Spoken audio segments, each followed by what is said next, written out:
हर महादेव भक्तों, जय श्री सीताराम, जय श्री राम, जय ओम श्री गणगणपताय नमः। आज हम आपको बताने वाले हैं गोस्वामी तुलसीदास का जो परिचय है उनके बारे में आज डिस्कस करने वाले हैं कि कैसे और क्या और कहाँ और क्यों। तो मेरे साथ पूरे जुड़े रहिए। तो आज हम बात करने वाले महान कवि तुलसीदास की प्रतिभा किरणों से न केवल हिंदू समाज और भारत बल्कि समस्त संसार आलोकित हो रहा है। बड़ा अफसोस है कि उसी कवि का जन्म काल विवादों के अंधकार में पड़ा हुआ है। अब तक प्राप्त शोध निष्कर्ष भी हमें निश्चित प्रदान करने में असमर्थ दिखाई देते हैं। मूल गोसाई चरित्र के तथ्यों के आधार पर डॉक्टर पीताम्बर दत्त बड़थवाल और श्याम सुंदर दास तथा किसी जन शत्रु के आधार पर मान समयांककार भी 1554 का ही समर्थन करते हैं। इसके पक्ष में मूल गोसाई चरित्र की नामांकित पंक्तियों का विशेष उल्लेख किया जाता है। 1554 विषय कालिंदी के तीर, सावन शुक्ला सप्तमी तुलसी धरे शरीर। तुलसी की जन्मभूमि के बारे में बात करते हैं। तुलसीदास की जन्मभूमि होने का गौरव पाने के लिए अब तक राजापुर, बांदा, सोरो एटा, हाजीपुर, चित्रकूट के निकट तथा तारी की ओर से प्रयास किए गए हैं। संत तुलसी साहिब के आत्मोलेखों राजापुर के सरयू पारिनी ब्राह्मणों को प्राप्त मुहाफी आदि बहिसारस्यों और अयोध्या कांड मानस के तायस प्रसंग भगवान राम के वन आगमन के क्रम में यमुना नदी से आगे बढ़ने पर व्यक्त कवि का भावावेश आदि अंतरास्यों तथा तुलसी साहित्य की भाषिक वृत्तियों के आधार पर राम बहोरे शुक्ल राजापुर को तुलसी की जन्मभूमि होना प्रमाणित हुआ है। राम नरेश त्रिपाठी का निष्कर्ष है कि तुलसीदास का जन्म स्थान सोरो ही है।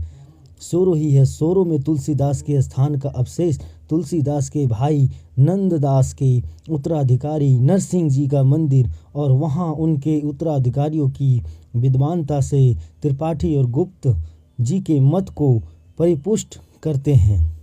जाति, अब इनके जाति और वंश के बारे में बात करते हैं। भक्तों, जाति और वंश के संबंध में तुलसीदास ने कुछ स्पष्ट नहीं लिखा है। कवितावली एवं विनय पत्रिका में कुछ पंक्तियां मिली है जिनसे प्रतीत होती है कि वे ब्राह्मण कुलोत्पन्न थे। दियो सुकुल जन्म शरीर सुंदर हेतु जो फल चिचारी को, जो पाई पंडित परम पद पावत पुरारी मुरारी को। भागीरथी जलपान करो अरु नाम दे राम के, लेते नित हो मोको ना लेनो ना देनो, कछु कली भूली ना रावरी और चित हो। जानी के जोर करो परिणाम तुम्हें पछिताओ पे में, नाता भीते ब्रह्मांड जियो उंगलियों उर्गारी हो, त्यो ही तिहारे हे ना हिते हो। जाति पांति का प्रश्न उठाने वाले वह चिढ़ गए हैं। कवितावली के निम्नांकित पंक्तियों में उनके अंतर का आक्रोश व्यक्त हुआ है। धूत कहो अवधूत कहो, राजपूत कहो जुल्हा, कहो को काहू की बेटी सो बेटा न ब्याह, काहू की जाति बिगाड़ी न साहू, मेरे जाति पंक्ति न चाहो कहू, काहू का जाति पांति, मेरे काहू काम को न मैं कहूँ के काम को। राजापुर से प्राप्त तथ्यों के अनुसार भी वे सरयू पारेन थे। तुलसी साहिब के आत्मोलेख एवं मिश्र बंधुओं के अनुसार वे कन्या कुब्ज ब्राह्मण थे, जबकि सोरो से प्राप्त तथ्य उन्हें सना ब्राह्मण प्रमाणित करते हैं। लेकिन दियो सुकुल जन्म शरीर सुंदर हेतु जो फलचारी को के आधार पर उन्हें शुक्ल ब्राह्मण कहा जाता है, परंतु शिव सिंह सरोज के अनुसार सरबरिया ब्राह्मण थे। ब्राह्मण वंश में उत्पन्न होने के कारण कवि ने अपने विषय में जयो कुल मंगन लिखा है। तुलसीदास का जन्म अर्थहीन ब्राह्मण परिवार में हुआ था, जिसके पास जीविका का कोई ठोस आधार और साधारण नहीं था। माता पिता की स्नेहिल छाया भी सर पर वह सर पर से उठ जाने के बाद भिक्षाटन के लिए उन्हें विवश होना पड़ा।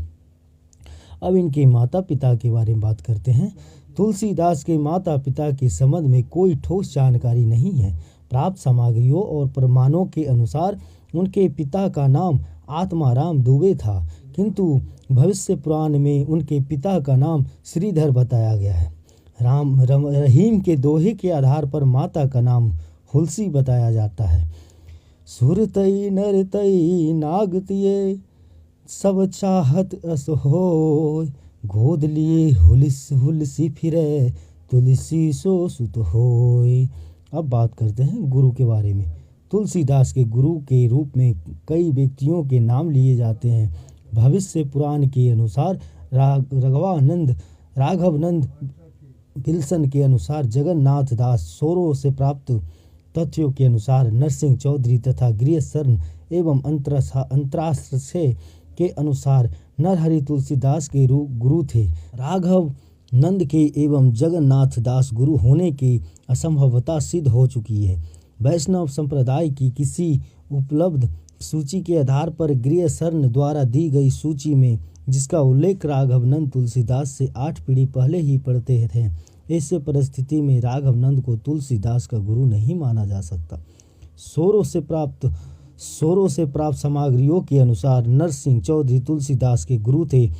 सोरो में नरसिंह जी के मंदिर तथा उनके वंशजों की विद्वानता से यह पक्ष संपुष्ट है, लेकिन महात्मा बेनी माधव दास के मूल गोसाई चरित के अनुसार हमारे कवि के गुरु का नाम नरहरि था।